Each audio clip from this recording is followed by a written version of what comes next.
I think this is probably one of the saddest stories that I've ever told, but it was tended to be kind of the cherry on top of the cake of 10, 15 years of really madness of living with my wife. And this is the first time you're seeing me. My wife passed away from alcohol use disorder, a little over 4.5 years ago. And she went to 7 rehabilitation facilities, had 4 DUIs, multiple emergency health stays, psych holds, really the whole gambit. Over time, over the last 6, 7 years of her life, it just steadily got worse and worse and worse until eventually all her organs did break down. But when she did pass away, there was just something that happened a few weeks after she passed away that was just very dramatic and really bothered me a lot. I think more than I realized at the time. And although I've told this story before, I'm telling it again because it's really kind of the capstone of her DUI series and the aftermath of that, because it kind of led up to this. But I came home from work one time. It was about 2.5, maybe 3 weeks after she had passed away. This is when COVID just hit and there wasn't a lot going on. So I came home early, and when I drove up in the driveway, there was a couple boxes by the front door. And there was a blue one. I never had seen a blue box like that before. And there was, an Amazon box. That's easy to see. But as soon as I stepped out of the car, I realized what it was. And I just kind of stepped back like, oh my God, I can't believe it. And I walked up to the box and I looked at it. And then I walked into the house, put the key in the door, walked in the house, sat down and looked at the top and I read it. And it was, human remains do not leave. It was my wife's ashes. And they weren't signed for. They had just left them literally on the front step. I can't imagine if there'd been a porch pirate or something, but that's not something that happens really in where I was living. But just the thought of it just being left on the front step really bothered me.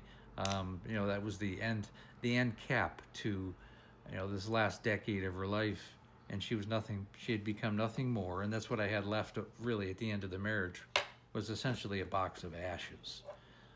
And that's really, after all this pain and suffering, I think it was the final insult to realize that that's all you had left at the end of the day. So this is really a message for people who are suffering from alcoholism, alcohol use disorder, whatever label you want to put on it. It's a very serious issue, and you will die from it unless you do get it stopped, unless you get it taken care of, unless you start working on yourself. You're going to succumb to it, and the life expectancy is generally somewhere around 24 to 32 years, less than the national average. But that's not even the point. The point is your life before that is going to be a nightmare for yourself and your family.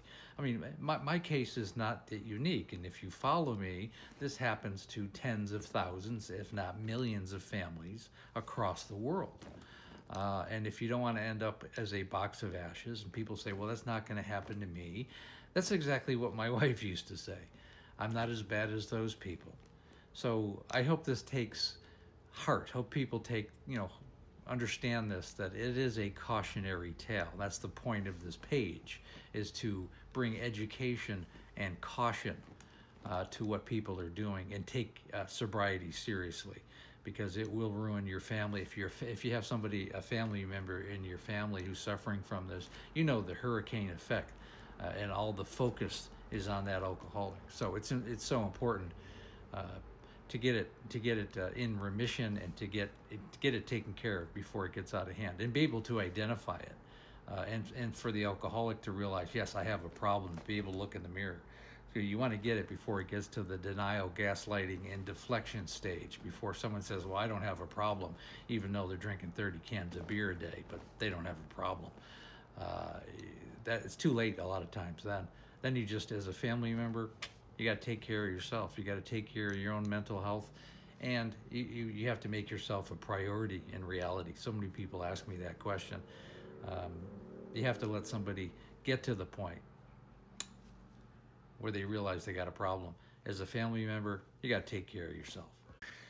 And I really hope this page motivates people not to end up as a box of ashes.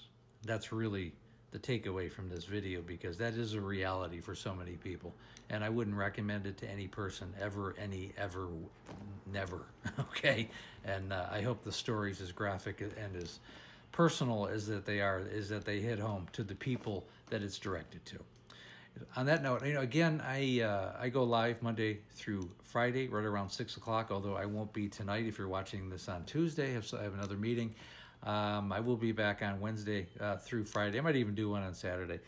Also, the link to the Facebook group is called "There's an Alcoholic in the Family." It's in the bio, and when you're ready to work with me one-on-one, I have a complete coaching program that's designed to help families and alcoholics set up a breakthrough call. It takes about half hour, 45 minutes. We do a deep dive into what's going on with you and your family. We go over the coaching program.